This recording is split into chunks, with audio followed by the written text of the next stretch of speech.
میرے شوہر مجھے شہر کے سب سے بڑے ڈاکٹر کے پاس چیک اپ کے لیے لے گئے۔ ڈاکٹر میرے شوہر کا پرانا دوست تھا۔ چیک اپ کے دوران جب شوہر باہر گیا تو ڈاکٹر نے نبض دیکھتے ہوئے چپکے سے میرے ہاتھ میں ایک کاغذ تھمایا جس پر کانپتے ہاتھوں سے لکھا تھا، تم میں کوئی بیماری نہیں ہے، یہ شخص تمہیں دوائی کے نام پر روزانہ۔ آسمان پر گہرے کالے بادل چھائے ہوئے تھے اور نومبر کی سرد شام میں بارش کی بوندیں میرے بیڈ روم کی بڑے شیشے والی کھڑکی پر دستک دے رہی تھی۔ میں لیلا اپنی زندگی کے 30ویں سال میں کھڑی تھی اور میرے پاس وہ سب کچھ تھا جس کی خواہش دنیا کی کوئی بھی عورت کر سکتی ہے: دولت، شہرت، خوبصورتی اور ایک ایسا شوہر جو مجھے اپنی پلکوں پر بٹھا کے رکھتا تھا۔ میرے والد شہر کے سب سے بڑے بزنس ٹائکون تھے اور ان کے انتقال کے بعد ان کی اکلوتی بیٹی ہونے کے ناطے وہ تمام جائیداد، فیکٹریاں اور بینک بیلنس میرے نام ہو چکا تھا۔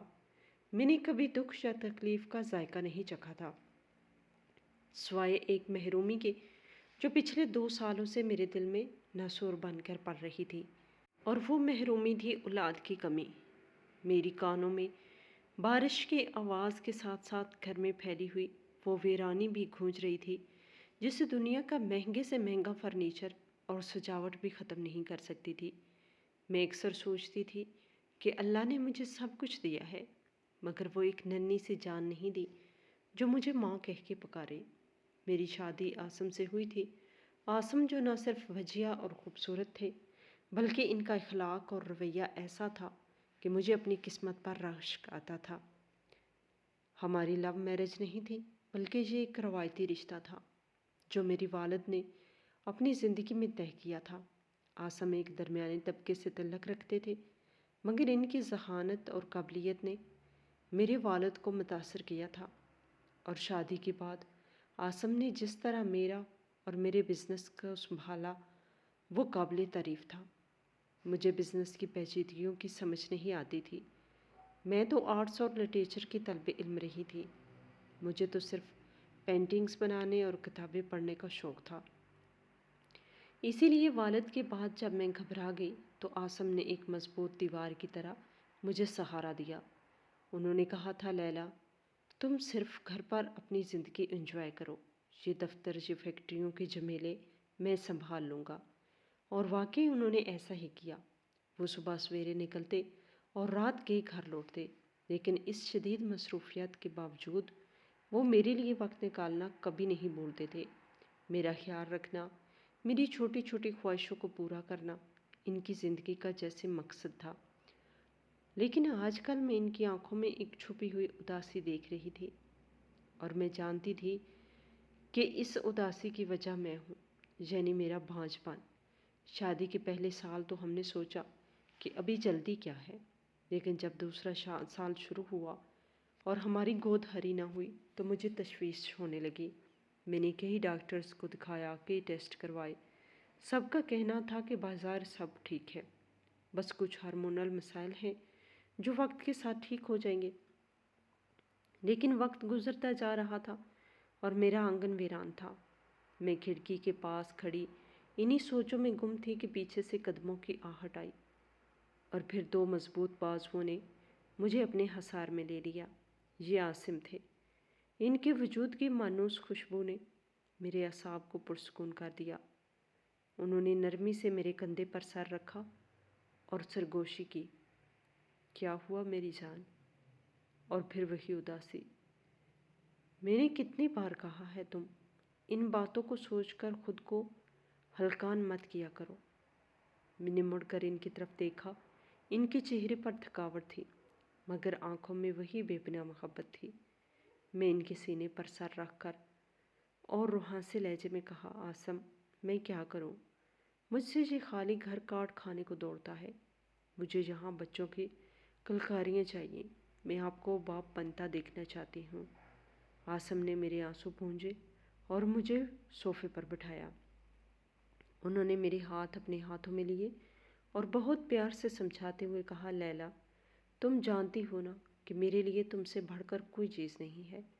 اولاد اللہ کی دین ہے، جب اس کی مرضی ہوگی وہ دے دے گا، اور اگر نہ بھی دی تو کیا ہوا؟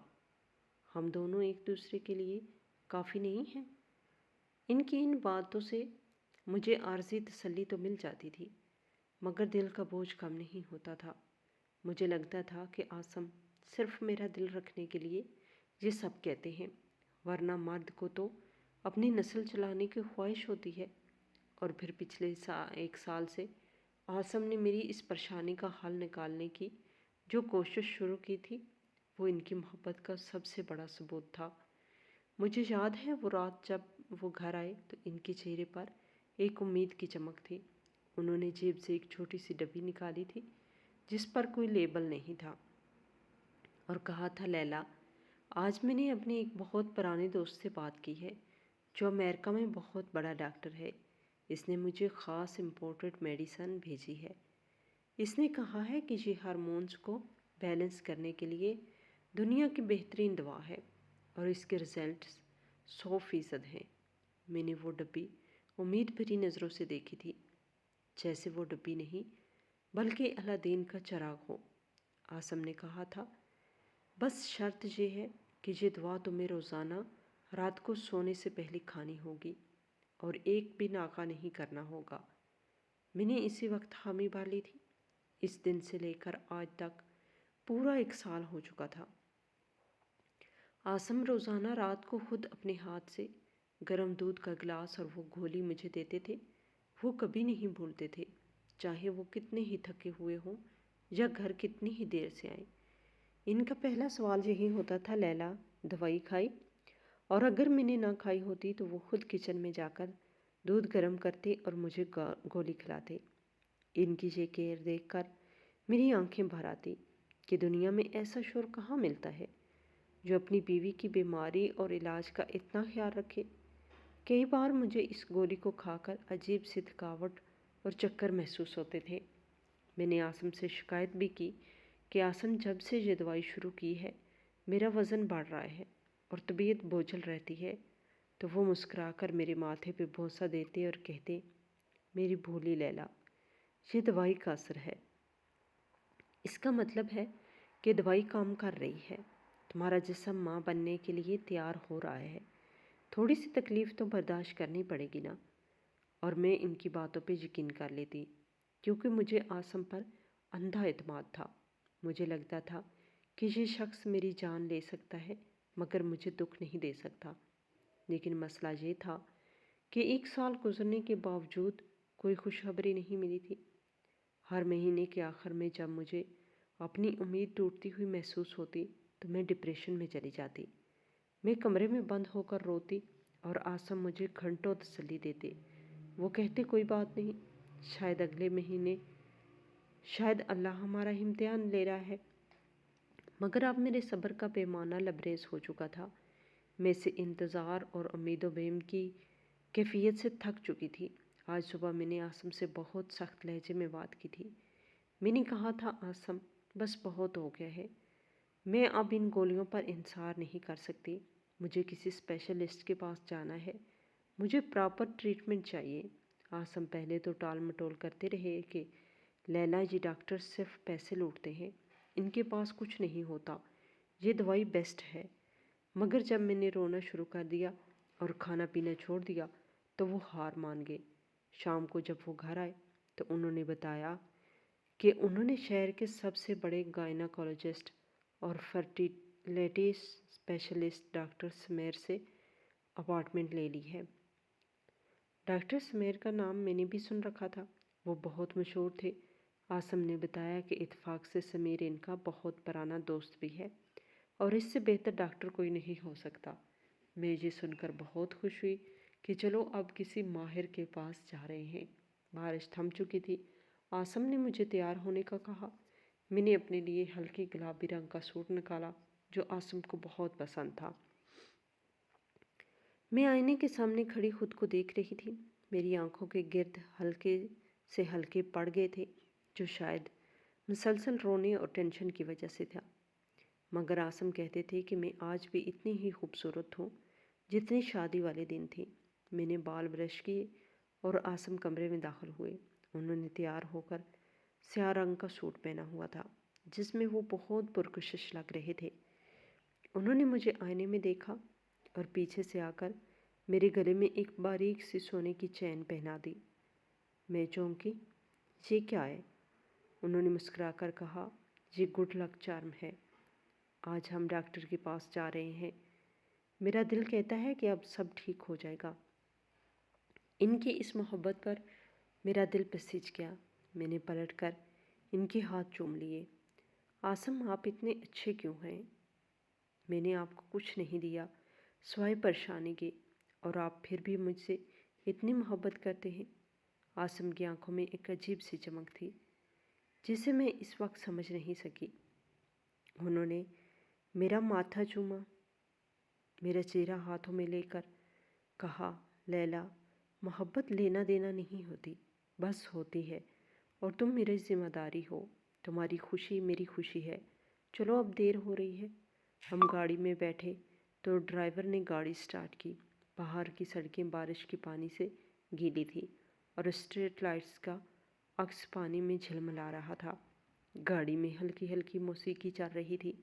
عاصم ڈرائیونگ سیٹ کے ساتھ والی سیٹ پر بیٹھے میرا ہاتھ اپنے ہاتھ میں لیے ہوئے تھے۔ ان کا لمس مجھے ہمیشہ تحفظ دیتا کا احساس دلاتا تھا۔ میں نے کھڑکی سے باہر دیکھتے ہوئے سوچا کہ کاش یہ ڈاکٹر مسیحا ثابت ہو، کاش میرے آنگن میں بھی پھول کھل جائے۔ میں نے عاصم سے پوچھا، آپ کے دوست ہیں ڈاکٹر سمیر؟ میں نے پہلے بھی ان کا ذکر نہیں سنا آپ سے۔ عاصم نے سرسری انداز میں کہا، ہاں، وہ دراصل ہم بزنس کلب میں ملتے تھے اور کافی پرانی شناسائی ہے۔ اچھا انسان ہے اور اپنے پیشے میں بہت ماہر ہے۔ میں نے اسے تمہاری کیس ہسٹری فون پر بتا دی تھی۔ اس نے کہا ہے کہ وہ پوری کوشش کرے گا۔ میں نے اطمینان کا سانس لیا کہ چلو ڈاکٹر عاصم کا واقف ہے تو اور زیادہ توجہ دے گا۔ راستہ بھر میں دعائیں مانگتی رہی۔ میرا دل زور زور سے دھڑک رہا تھا۔ ایک انجانا سا خوف بھی تھا کہ اگر اس ڈاکٹر نے بھی کہہ دیا کہ میں کبھی ماں نہیں بن سکتی تو میں کیا کروں گی؟ کیا عاصم تب بھی مجھ سے ایسی ہی محبت کریں گے، یا پھر ان کے خاندان والے انہیں دوسری شادی پر مجبور کر دیں گے؟ حالانکہ عاصم کے گھر والے، یعنی ان کی والدہ اور بہنیں، بظاہر بہت اچھی تھی، مگر اولاد کا تانا وہ بھی کبھی کبھی باتوں باتوں میں دے دیتی تھی، جسے عاصم ہمیشہ ہنسی میں اڑا دیتے یا میری سائڈ لیتے تھے۔ مجھے یاد ہے پچھلے ہفتے عاصم کی امی نے کہا تھا، بیٹا اب تو دوا دارو کر لو، نسل بھی چلانی ہے یا ساری دولت غیروں کو دے جاؤ گے؟ تو عاصم نے سختی سے کہا تھا، امی پلیز لیلا کو پریشان مت کیا کریں، اولاد ہمارے نصیب کی بات ہے۔ عاصم کی یہ حمایت مجھے ان کا مزید گرویدہ بنا دیتی تھی۔ گاڑی ایک بڑی اور جدید عمارت کے سامنے رکی جس پر بڑے حروف میں لائف کیئر کلینک لکھا ہوا تھا۔ یہ شہر کا سب سے مہنگا اور پوش کلینک تھا۔ عاصم نے دروازہ کھولا اور میرا ہاتھ تھام کر مجھے باہر نکالا۔ بارش ابھی بھی بوندا باندی کی صورت میں برس رہی تھی۔ ٹھنڈی ہوا نے مجھے جھرجھری دلا دی۔ عاصم نے اپنا کوٹ میرے کندھوں پہ ڈال دیا۔ ٹھنڈ لگ جائے گی۔ ان کا یہ عمل وہاں کھڑے گارڈ اور استقبالیہ پر موجود عملے نے بھی دیکھا، اور میں دل ہی دل میں فخر محسوس کرنے لگی کہ میرا شوہر کتنا خیال رکھنے والا ہے۔ ہم اندر داخل ہوئے تو کلینک کا ماحول بہت پرسکون اور نفیس تھا۔ استقبالیہ پر موجود لڑکی نے عاصم کو دیکھتے ہی پہچان لیا۔ جی سر، ڈاکٹر سمیر آپ کا انتظار کر رہے ہیں، آپ پلیز سیدھا ان کے کیبن میں چلے جائیں۔ عاصم نے میرا ہاتھ دبایا۔ چلو لیلا، ہمت رکھو، اللہ بہتر کرے گا۔ ہم راہداری میں چلتے ہوئے ڈاکٹر کے کمرے کی طرف بڑھے۔ میرے وہم و گمان میں بھی نہیں تھا کہ اس دروازے کے اس پار جو شخص بیٹھا ہے وہ صرف عاصم کا دوست نہیں بلکہ میرے ماضی کا بھی ایک بہت اہم باب ہے، اور یہ ملاقات میری زندگی کو ہمیشہ کے لیے بدلنے والی ہے۔ میرا دل کسی انہونی کے خدشے سے لرز رہا تھا، مگر عاصم کا مضبوط ہاتھ میرے ہاتھ میں تھا، اسی لیے میں نے خود کو تسلی دی کہ جب تک عاصم میرے ساتھ ہے مجھے کچھ نہیں ہو سکتا۔ میں نے ایک گہرا سانس لیا اور عاصم نے ڈاکٹر کے کمرے کا دروازہ کھول دیا۔ عاصم نے جیسے ہی ڈاکٹر کے کمرے کا دروازہ کھولا،